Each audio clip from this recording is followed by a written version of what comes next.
on the new wave of what we can do, right? So They showed films or?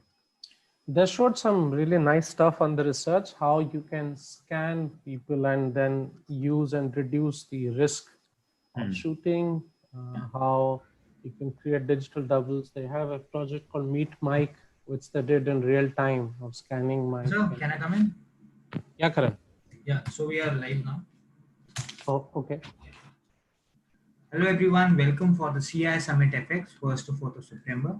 We have with us R.K. Chand and also Mr. E. Suresh is the director and founder studio, Exoris Productions, Mr. Shujo John Shiota, president and CEO Polygon Pictures Japan. We have them for the session Styling Local IP for Global Markets, Conversations with the Gurus. Over to you, Mr. Chand.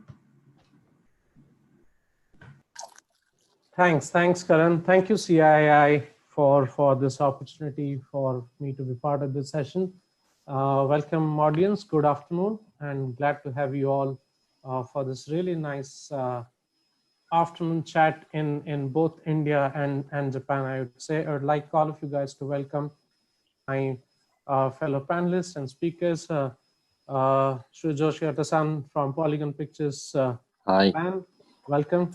And Thank you. Suresh-san from Mumbai, India. So thank you for So much, accepting our invites for being part of this session. The topic today is styling local IP for global markets, conversation with the gurus. I think we are going to divide it in kind of three parts, but it will be more of a conversation between Suresh and Sujo on how they feel that local IPs can influence cultures and how we can do productions beyond what we have been doing till now, especially in the changing times that we are in now. I'll do a quick intro of Shujo Shiota-san and Suresh both, as the CII team did mention that Shujo-san is the president and CEO of Polygon Pictures Japan. It's one of the oldest studios that in the world. He graduated from Sofia University in legal studies, and I remember in one of the conferences, Shiota-san telling about how he was part of the Nippon steel industry before he came into the creative industry, and how he moved his experience in the processes of steel industry into the visual fidelity and animation industry. The company Polygon Pictures has since enjoyed since 2003 when he took up position as the president and CEO. The company enjoyed exponential growth as a premier animation studio in India, in Asia, winning many accolades, including multiple Emmy Awards. And in 2008, he was selected as one of the 25 titles of Asia. Shujo-san is a great mix of what a studio leader has been, donning hats of multiple artist level conferences worldwide as compared to the daily production grind delivering show. So thank you for being part of the, thank you for joining us. It's been a very well-known name in our Indian animation and design community. I won't mention when you were born, Suresh. I think from the bio, I think it is best that we learn from the look and the maturity that you have brought into the industry. What does that mean? But Suresh is one of the senior most mentors, guides, friends from this industry, graduated from the prestigious NID, National Institute of Design in Ahmedabad, specializing in communication design. And over the last 2 decades, he has made more than 400 films in various styles and 2D, 3D, and pioneered especially clay and stop motion advertising films in India. At a time when animation was a relatively new medium to tell stories in this country as compared to the West. He has a firm belief in the design process, and that has been instrumental in creating animated films by going just beyond the traditional techniques and storytelling conventions that were popular then in India. With over 200 national and international awards to his credit, Suresh runs a versatile studio focusing on original content creation called Studio Xrus in Mumbai.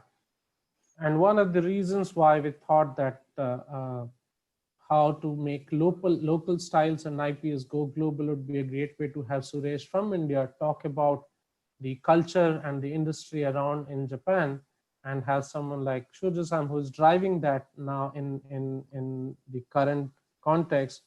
We just thought this image is apt to talk about the various different style that XRS has been working with. And I would hand over Suresh for you to go ahead and talk a bit more about polygon pictures to Shujo-san and around the topic. So over to you, Suresh. Yeah. So I think I'm really happy to be in this panel to talk to Shuzo-san, who I have a lot of respect for. He's a pioneer in developing. According to me, I mean, I have not. I'm not so well versed with the work of anime world, but I know he's a pioneer in that area where anime has taken the form in with CGI, which is a big transformation. And for me, like you said, Shuzo-san uh, is a CEO. He runs the grind, but he's also a well respected creative person in our industry. So I have a lot to talk with him. I had a lot to understand and learn from Shuzo-san. Because obviously Japan is one country I really respect and adore, and especially from the animation point of view. And I have my vision of how India should get into local content, and is really something that one should take a reference, very close reference from Japan. Is the way I would always been. I have been always advocating like that in all my forums. So it's really nice to be here. Thank you, Chand, for organizing such a panel, and I'm really looking forward to it. Talking about my own work in the yeah, it's not like really a pre-planned sort of a way we've been approaching this, because in the beginning, survival was the way to explore and innovate. And eventually we felt that now that there is enough audience and there is enough market that appreciates the innovations that we were able to do way back in 2000s. We slowly started developing um, our own content development scene in terms of short films and stuff, and people uh, have been seeing so many different styles. And my um, reason for developing so many different styles is basically finding um, a fine balance between the story and the storytelling medium. So between this, I have been really working closely. What is the best way to narrate a story? What is the newest way? What is the freshest way to tell a story? So that is the basis of how we have been working on so many different mediums and styling, etc. I have a 1 minute clip, probably, which I can show at some point. Chant, I don't know whether this is the right time to showcase that, to just contextualize with people the kind of work that we have been up to all these last. I think it will be a good idea to play that now, and it can also set context of what we mean by various styles. Even Right. for Shujo-san, he will also be aware of the multiple styles that XRS has done over Sure. the years. That can maybe set context for our panel and discussion more. Sure. So I'll share my screen right now to show this film. Yeah, if you're playing a video, just keep that optimize tick option on so that it can play smooth. Where can I find it?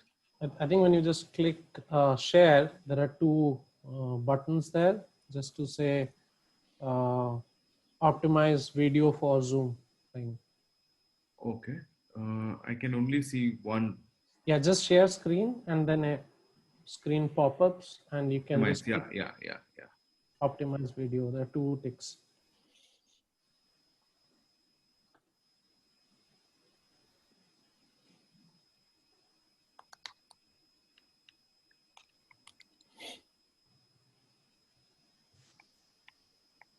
Yeah.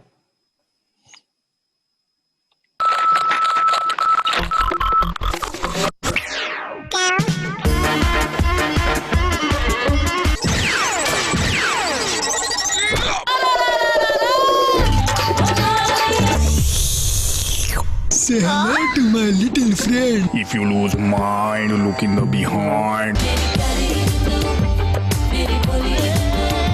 Boys!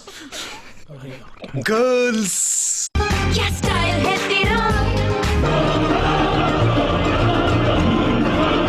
My Amaron lasts long, really long. Cintamani! Hey! Stop that!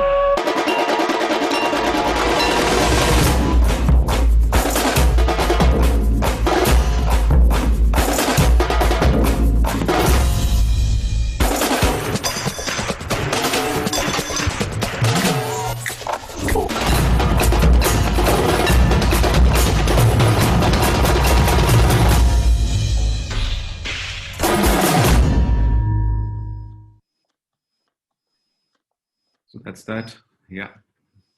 Wonderful. Thanks. Super nice.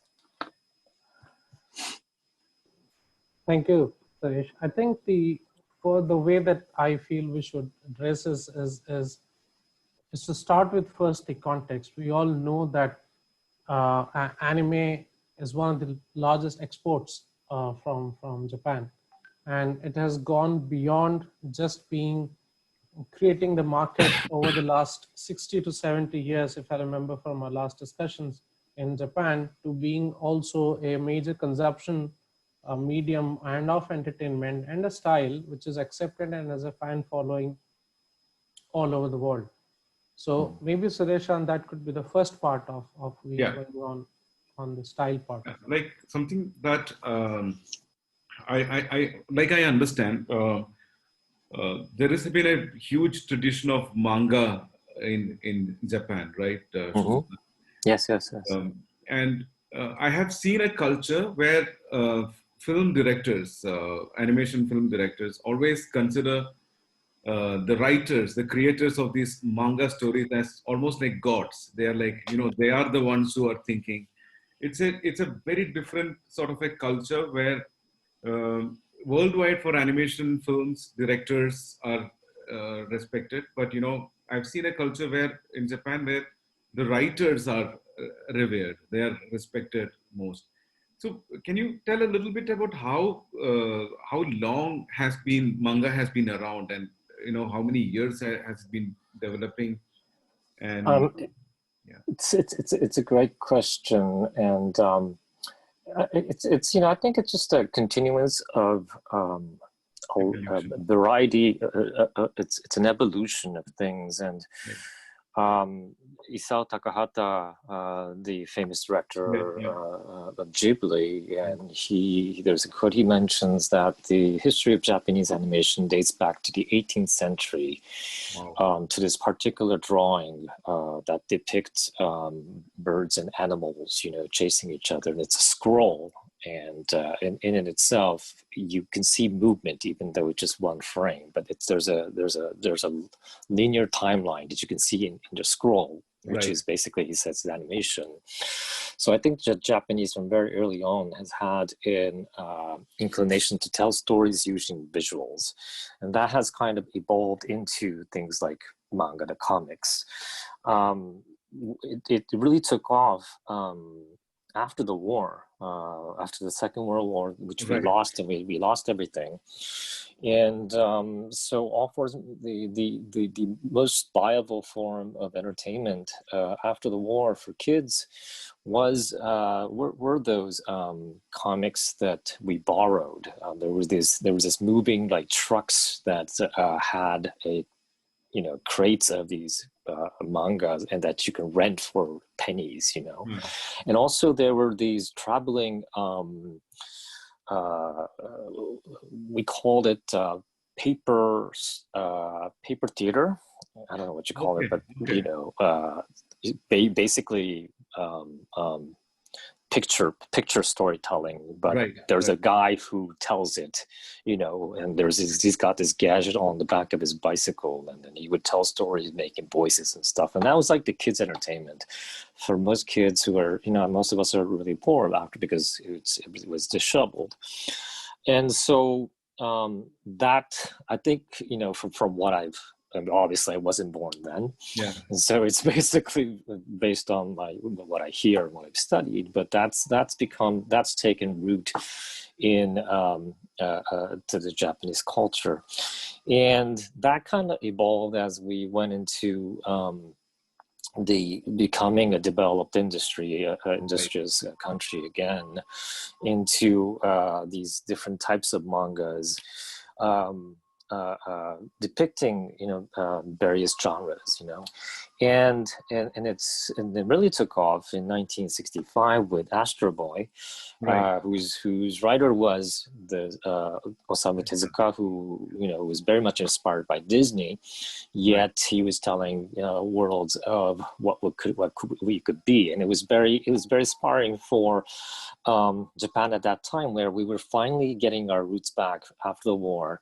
And we were starting to become confident again, industrialists again, and the science fiction vision or the visions of other countries that Tezuka Osamu and other writers the core pact of writers that depicted was very inspiring towards the kids. And so people started aspiring towards that.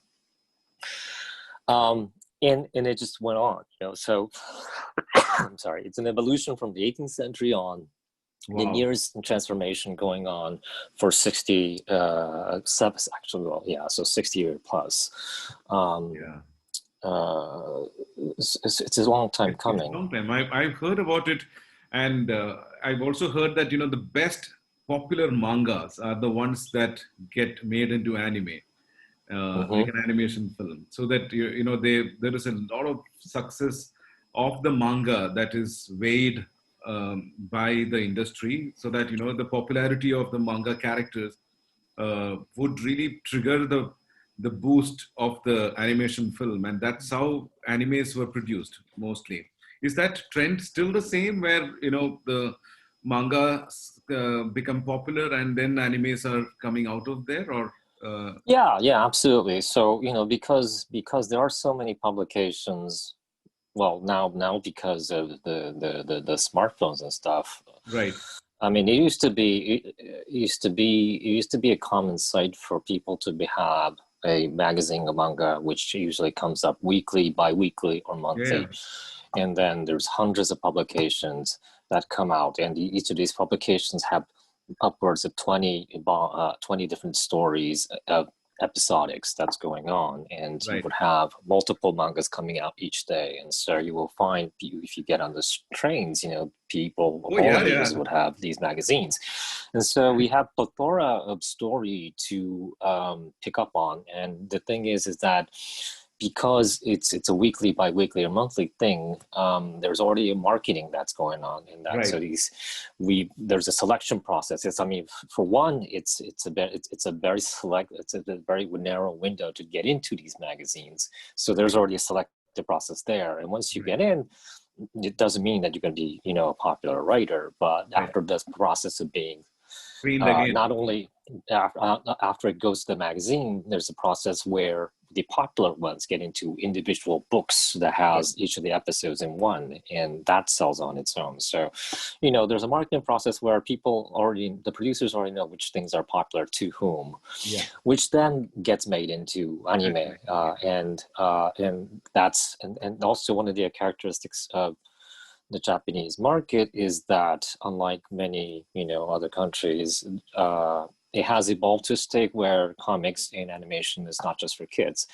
Of course, when 1965 and TV animation started, it was Astro Boy, which designated for the kids. But because, you know, it was a family viewing experience, because, you know, television still was a rarity at that time. It wasn't created just for kids. You know, so the story was actually social in a way where, to an extent, adults can also enjoy it, and so that evolved.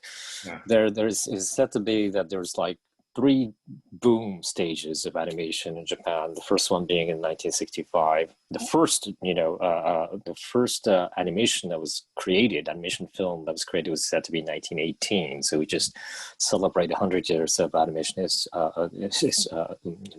anniversary a couple of years ago. But the first boom came in 1965 with Astro Boy. The second boom came in 1977, I think it was, with Battleship Yamato.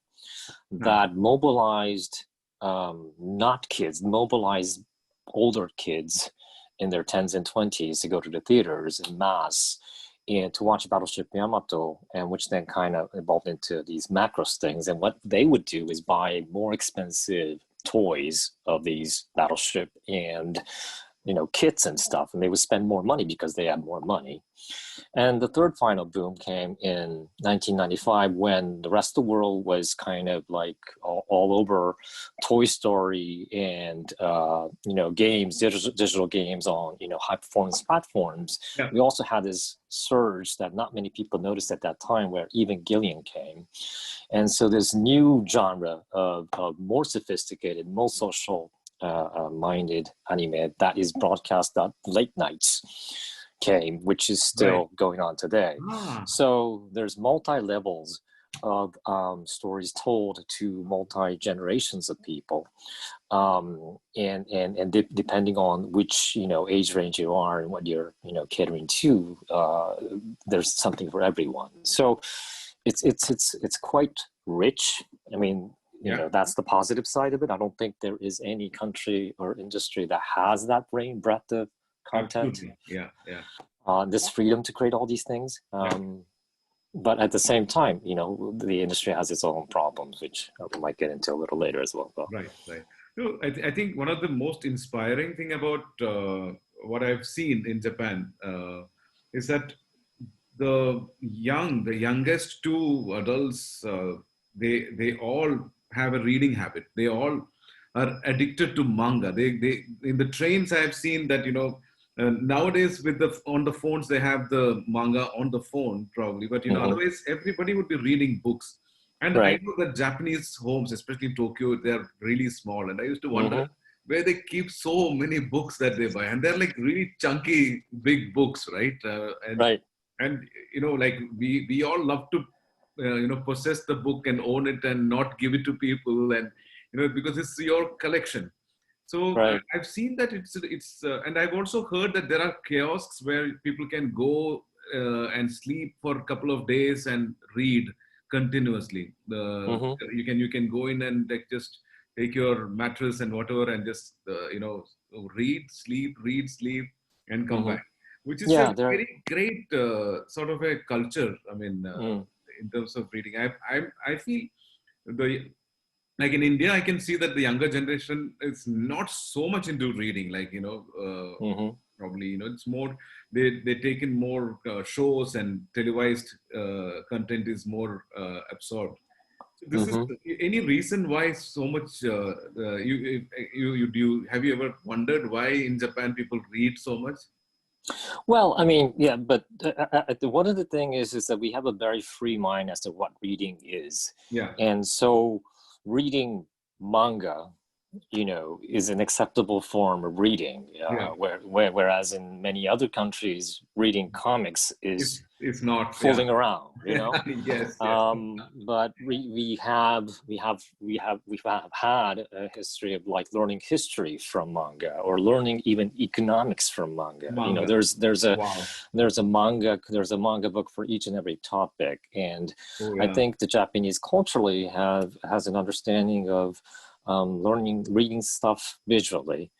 I think partly, it's just my theory, but I think it's partly because of the lettering system that we use, which is the kanji, which is something that we've gotten from China originally, which is basically pictograms it's a pictograms. So my theory is that's where it comes from. But China doesn't have it. That's the thing, though. But the other thing is that, again, we haven't had an overriding political system, at least after the war. And so, or we haven't had an overriding belief system. That's true. That's a great thing. Yeah. We do, but we don't define it as organized religion. It's animism. So the do's and don'ts are not defined by any sort of belief system. It's defined by social system. So there I think there has been very few things that hinders us from reading manga or watching animation. The other thing that I observed, and again, all this is my theory, it's not in any of these books, but it's me growing up in the States and coming back to Japan and seeing Japan sort of from a third person eye view. I think that the Japanese kids have a lot of time on their own. And the reason being is that it's a safe country, it's a small country, and it's a country where the public transportation system is very well organized wherever you are. Meaning that, like when I was in kindergarten, I would take the train and go to kindergarten on my own, which is like unheard of in other countries. And so I have at least 20 minutes or 30 minutes all on my own without my parents. Oh wow! Yeah, from age like 5. And so it goes till so people just basically commute on their own, especially in big metropolis like Tokyo. Some of these kids commute an hour when they're in the 7th grade to go to these schools. And so what do? They do whatever they want to do, which is to read manga or play games. But they have the freedom to do so, and I think that gives the minds the freedom to think or do whatever without, like, for instance, like if it was in the States, it would be hard to do so because you have to be driven everywhere. So going to a theater or going to anything is a family endeavor, which is great, but it's not like if your mom is driving and you can't probably, there are certain comics that you're allowed to read and not allowed to read and stuff, So that's my theory. I think a very, very valid one. And I think which is very unique to Japan too, right? This is something that I've seen only in Japan. And one of the other thing I wanted to ask you, this probably is a 60s, 70s sort of a phenomenon, or you think it started earlier? Because I think no, I think it is definitely after the war, after we sort of gathered ourselves and become affluent again, and so I think it's a 60s onward phenomenon. And like in India, we always, even now, people think animation is for children because that is mainly people attribute animation to cartoon, and cartoons are animation. So that is a very strong connect that people have. They don't think that animation can be something that is loved by young adults and even adults in that sense. When did that transition, you think, would have happened in Japan, and what do you think would be the reason? That's a good question, but I really don't know, but for instance, like even when Astro Boy came out, it was quite violent. People were smoking in the animation. There was quite a straightforward emotion that was depicted. I remember when Kamen Rider Mask Rider came out, which is a live action, not animation, but the lighting in the kaijus, the enemies were super frightening. And so, even back then, the adult directors who created, and there was no social enigma behind not pulling, so, but I assume though, like all cultures, like the fables and stuff, the naked fables that are not, diluted, they're all pretty scary. and that was the roles that was actually the role of fables to, to train the kids for real life. Somehow in Japan, it kind of stayed on, I think, and the adult directors, we didn't have that stringent of standards and practices and what should and should not be told to kids. Oh, okay. That's so. I think this is something that is very much there, and one of the very reasons. See, this is something that I believe in. In India, we have two mangas which are really famous, which are something that we've been using for really many thousands of years, which is Ramayana and Mahabharata. So there are many characters within this. There are many gods and many characters. So, and since they are familiar to the entire country, people and they're very popular. Everybody even now reads, and in their houses they read Ramayana and Mahabharata, and so they're very popular characters are there, and some of the characters are there in Japan too, from Mahabharata and Ramayana. I can see. Yeah, absolutely. I've seen Hanuman, Garuda, all these characters. Yeah, absolutely. Yes. And I feel that, so after that, there is no reading. I mean, these are the only stories, but they are huge epics. So the many derivatives, interpretations, etc. are there. So people, when they started animation in India, the very first trend, I think even now it is going on, is to like borrow characters from the mythologies and create films. And what is happening in Japan is the mangas are renewed, and they keep generating new mangas and story possibilities. So the anime also is developing into a very different zone, which is evolving like rapidly. So I mean, like within last 10 years, even 5 years gap, there will be a huge jump in the kind of storytelling that are happening. So I think, and of course, I attribute a lot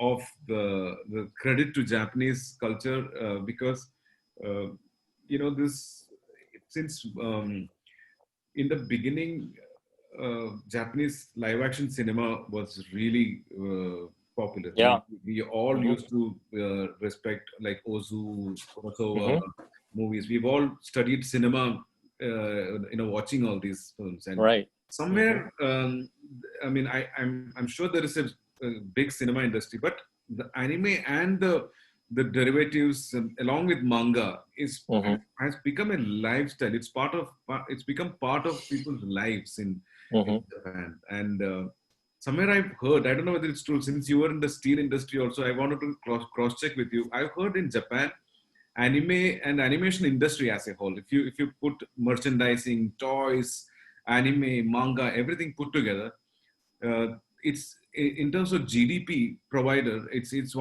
probably more than the automobile or equivalent to automobile is something that I've heard. I don't know whether it is a true account. Or I don't think we're that well off. But it's sizable. But I think the automotive industry is bigger. What about steel? Steel is maybe. Well, yeah, maybe. No, but I think steel industry is still bigger though. Right. So this is some statistics. Somebody in some news I had studied a decade ago or something that that's the volume of how big animation is for Japan, and it's not like I mean, this is not just looking at anime industry, but it's all the costume, entertainment centers, experience centers.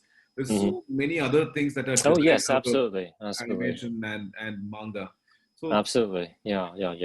I mean, to your end, to your point about the live action films, in earlier with Kurosawa and Ozu, and there were some very influential directors in the 60s, early 70s, and then. My theory is that the studio system changed because the studio used to be very strong, and also television hadn't taken root that strongly. Right. As soon as television has become, the symbolism of affluency for Japanese households, and everybody started buying it, television started becoming the main sort of medium. The studios ceased to become as strong, and they could, and also the laws changed, and they couldn't hold all the actors and actresses and that kind of stuff. And so the film industry started declining in the 70s. And what happened, I think, was those people who were aspiring to be film directors got on the anime bandwagon, which was on its rise of creating original materials. Again, in writing the second anime boom that started in 1977 with Battleship Yamato, and seeing that anime has become a genre where you can tell actually fantastical stories, not for kids but for adults. And because the film industry has started to decline, the type of films that they want to create, they didn't have the budget for, or they had no means for. Whereas with anime, it's boundless because you can create different worlds. Yeah. And so if you ask, a lot of these veteran directors, the Mamoru Oshis, and the Evangelion's Anno-san, and all these people, they would tell you that they wanted to be film directors. That was their aspiration, but the industry at that time, did not afford them that opportunity, and therefore they came to the anime industry, which presented them with more opportunities. So I think that's one of the things that contributed.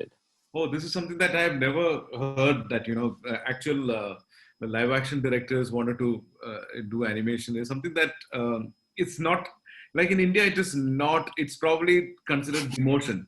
The live action directors, if they have to do animation, they would think, oh, I'm getting demoted. Right. Well, because I think for your society, the live action is much more, and you guys do crazy things in live action. So that's something that I always say, that our live action is pretty much animated.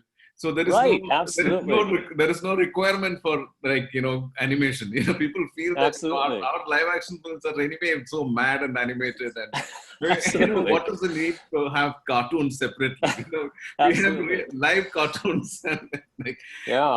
So I mean, your bar is so high with live action that in order to supersede what live action does, animation has to be crazy. It's crazy. Yeah. No, like the one point that I bring is one of the cultural conferences, I think in Europe, they said that the two Asian influences as cultural exports would be Bollywood from India and anime from Japan. Both are out of this world and as crazy as it could be. So maybe there is a context there, like how Bollywood could be as one form of a cultural export, and maybe is a style by itself.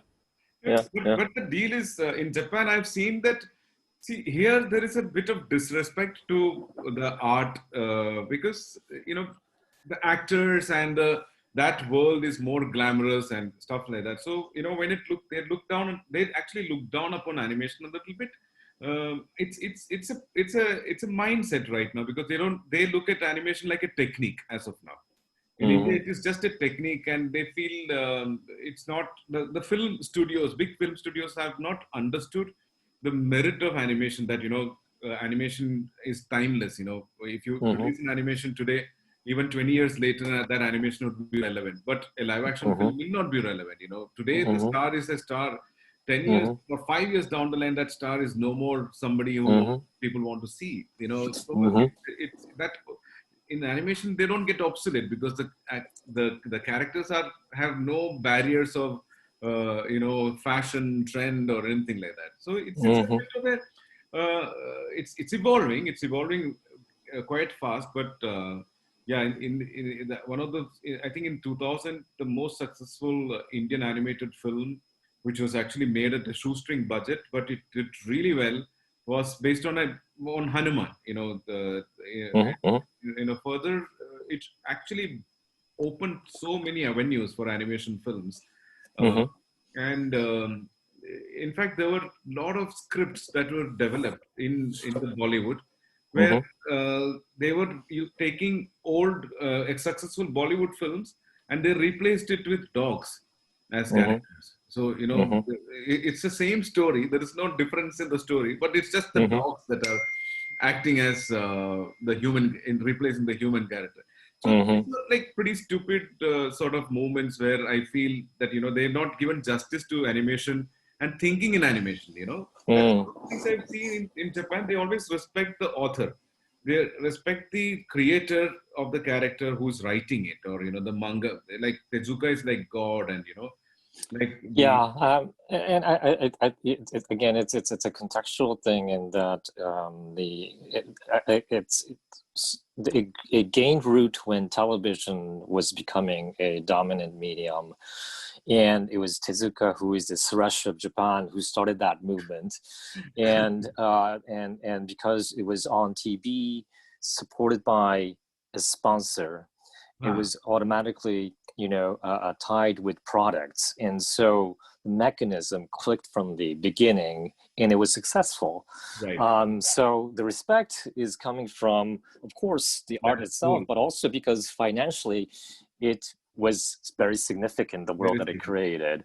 You know, not to say that I'm not saying that the animation industry and the animators are all well off. However, it created an ecosystem. It was successful in creating an ecosystem. Maybe it was a product of the sign of the times and a good place and a good right place and the right time kind of thing. But it's the respect is from there as well. It's there, yeah. It's a cultural context. I've seen that as a cultural thing, and which is a big difference. I think around the world it's not like that. I think everywhere, I mean, in the US, yes, the writers have been given that sort of a due for creation, but elsewhere I don't see. I mean, like in India, you don't see that sort of a worth for the writer in the cinema.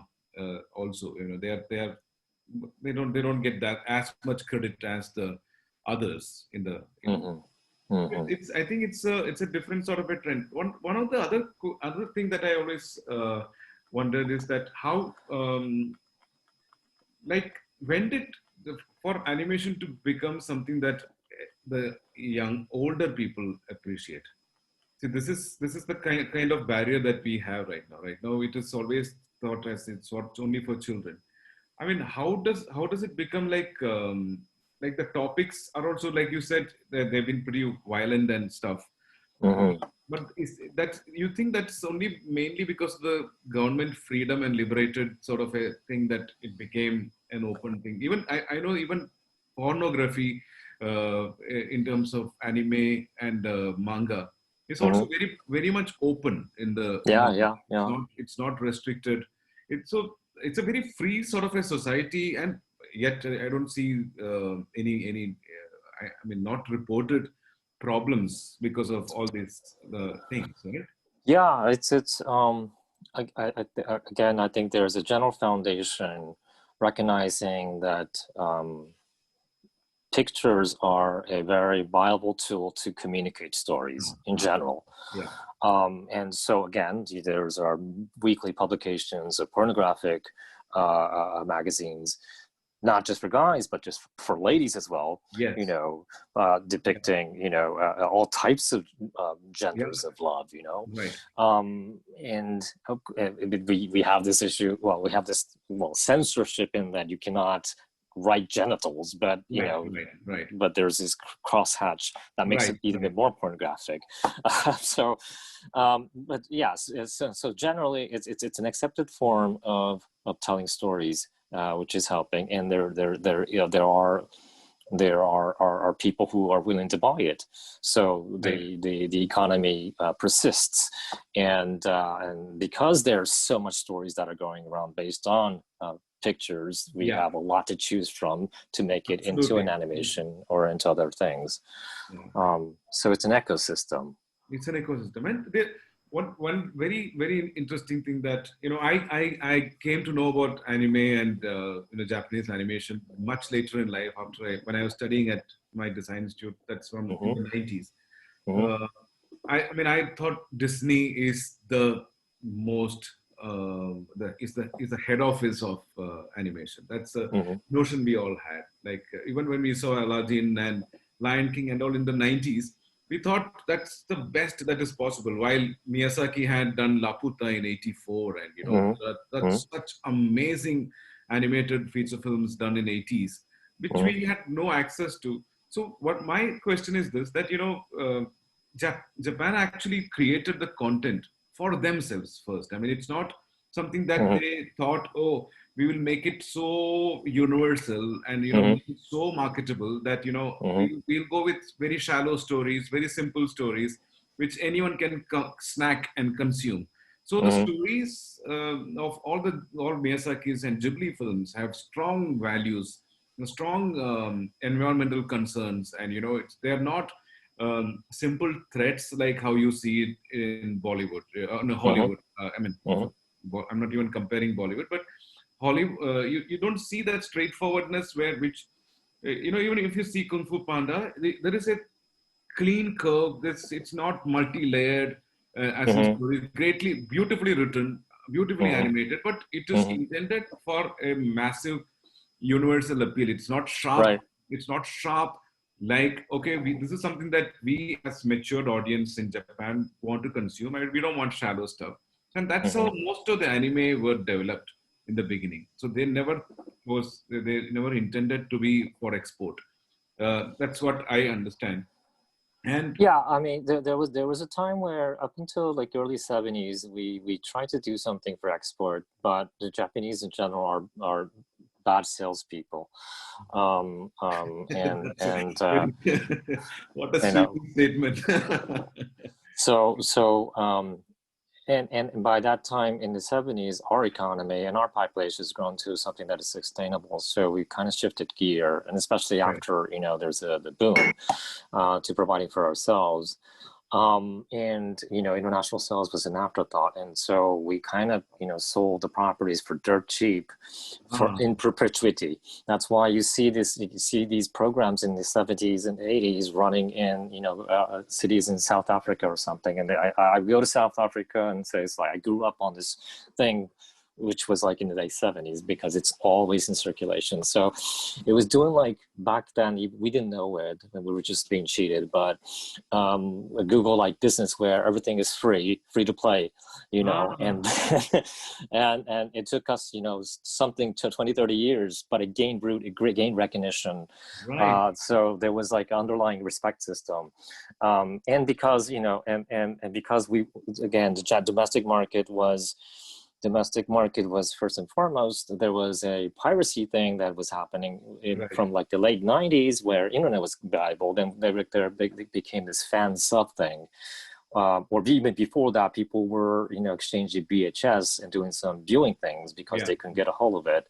Right. So, but there was a guerrilla support system that was brewing before we knew it. And when we knew it, we had a certain fan, but it wasn't our doing. It was because we did, very bad deals, or somebody, pirated and distributed for us, which is currently the economics, the marketing system that is prevalent now. But they do it, aggressively.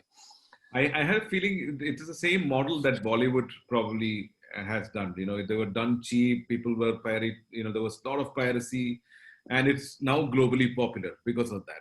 Globally, people, even though from the cinema point of view, they are bad cinema in that sense, but people love it for what it is. It's pure entertainment. And, wherever we go, the moment we say we are from India, oh, Bollywood, Bollywood, if I say I make films, oh, Bollywood, so, you're quickly tagged as Bollywood. And sometimes you feel that, no, but we are not exactly from Bollywood. And so, I think it's a good understanding for me to know that, okay, it was always they're trying to sell, but Miyazaki's films were not probably, they're complex cinema, right? They're in terms of the script. Yeah. Miyazaki-san's films was a work of art on its own. Lucky for him, and of course, kudos to him. He had a patron who was running a big publishing company who was supporting him. So his endeavor is quite different from the other animation directors coming, but he made his own world because of it. Right. So But otherwise, like you said, I mean, most of it was made cheap for a specific audience in mind. Specific audience, yeah. And because it was such cheaply made, and it's not a good thing because animators are dirt poor. Yeah. Because it was cheaply made, we didn't have to be like a Kung Fu Panda where we're spending $100 and something million. Right. It has to be, you have to bring in at least $300 million in the box office. So it doesn't have to be smooth. It can be edgy because edgy for a specific audience. Right. And we know that we're going to have a certain amount of return. But now it is worldwide. Even when I started appreciating animation, I felt anime was very limited animation, very less drawings, because we are so used to Disney actions, So we were like really initially put off by anime before we got into the story and stuff, because you're only seeing visuals in motion. But now, I mean, like my daughter, I mean, I think a lot of our younger generation people are fully following anime around the world.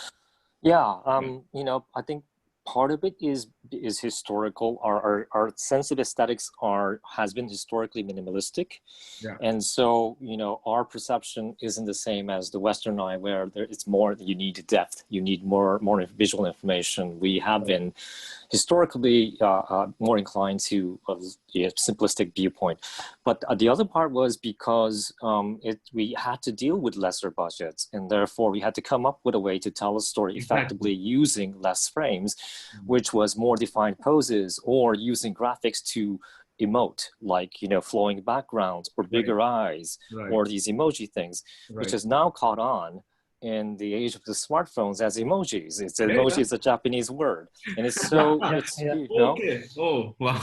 Emoji literally means picture letters, and it's so effective because you can see the information in one gaze.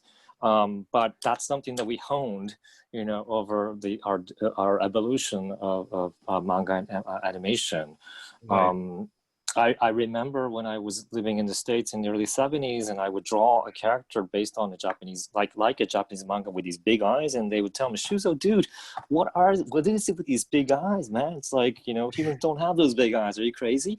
But everybody draws big eyes these days, or these things that have like angry, or all these like visual icons that nobody understood back then is ubiquitous now. So, I think the poorness it was contributed in a way to define our own style, but based on our cultural backgrounds.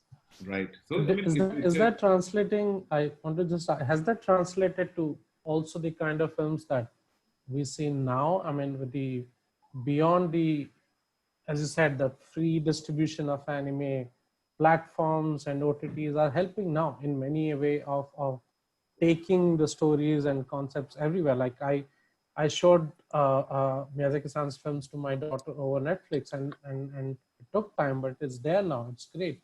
We have many of the new works of Shoujo-san which are in a different styles on platforms now. Has the same style and platforms translated to the new way of doing animation, including computer graphics now, or did you invent something of your own? That was, I think, something I thought I'll ask in this current. I mean, I would hope so. Again, at least our company, we have been a CG company for 37 years and 38 going on. Wow. So we've never been a hand-drawn animation company, but we are not. We don't have, we are not operating in the environment of the Pixars or the DreamWorks.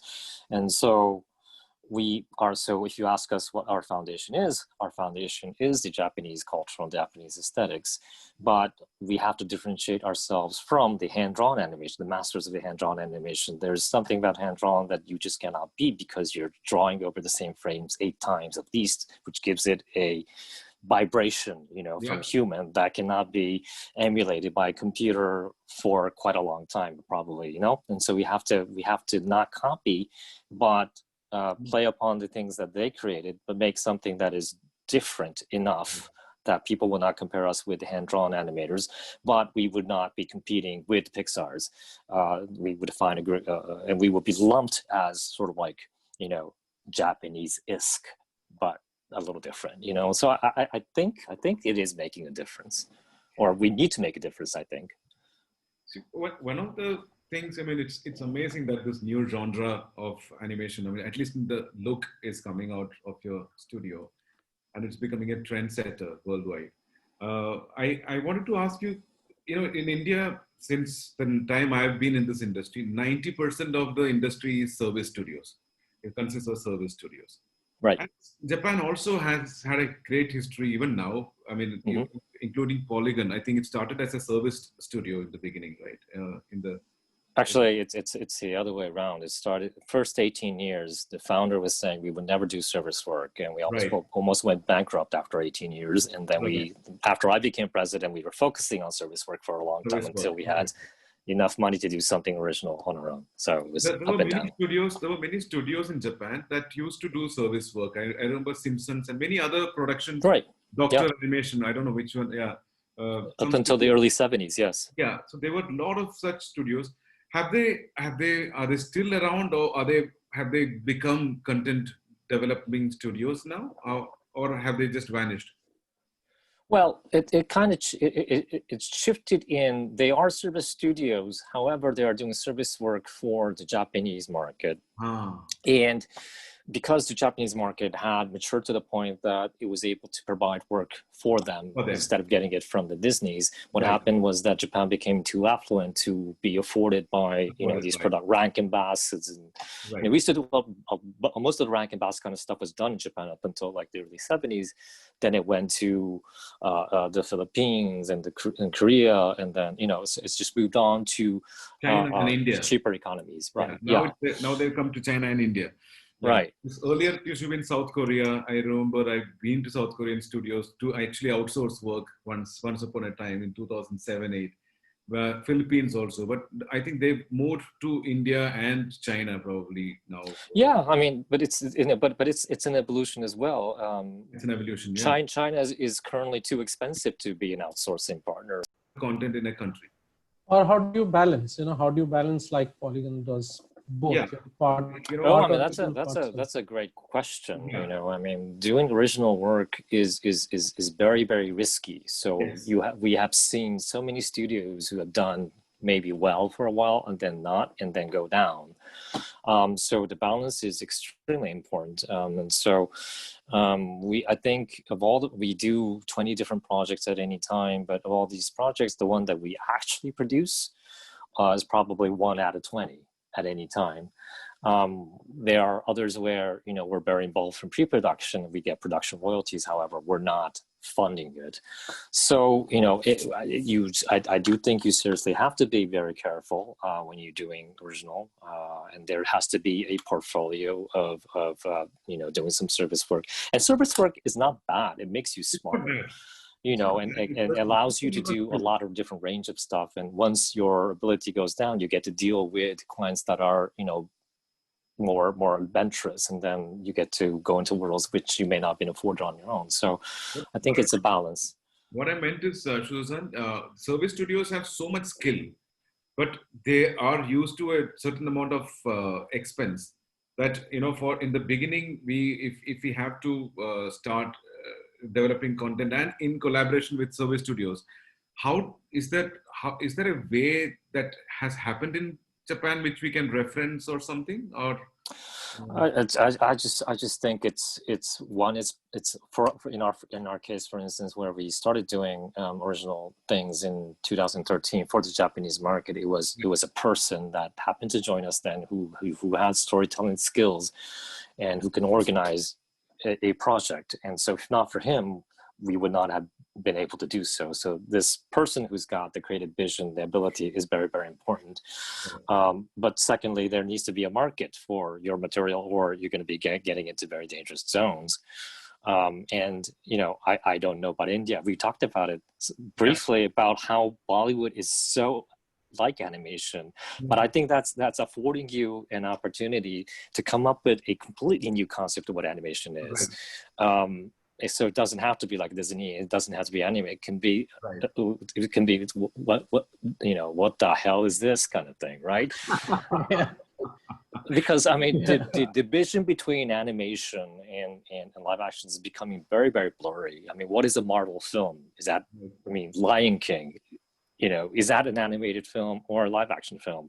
But I asked, Rob Legato that question in the seminar. He said, for me, it's a live action film. I filmed it like a live action film, but it became a whole controversy in the Academy Academy Award for, is it an animation or live action, right? So I think you guys have this opportunity to define, okay, well, this is animation too. Right. That's a good point. We are, I'm sorry, but we're almost out of time. We never realized that it has been almost an hour speaking. But Shuji-san, is it possible for you to maybe share some of your latest work here, if something is there, or we can have a link maybe that you can give us, and I can have the organizers tell people to go to the Polygon website. But it'll be good if you have anything which is maybe one small clip or a trailer of one of your shows that you would like our audience to see to end the show. Okay, let's see. Can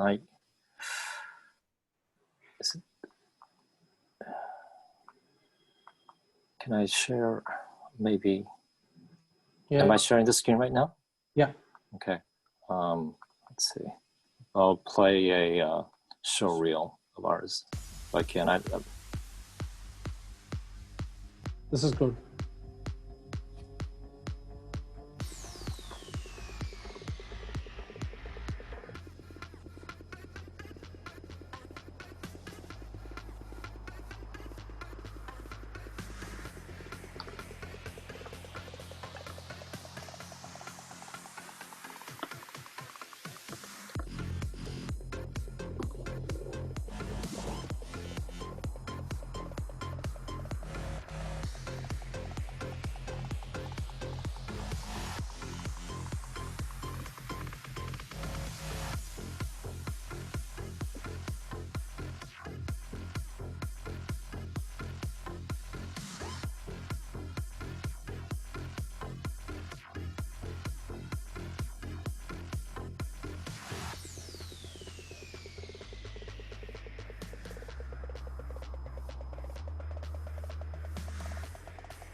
Wow, so many different styles.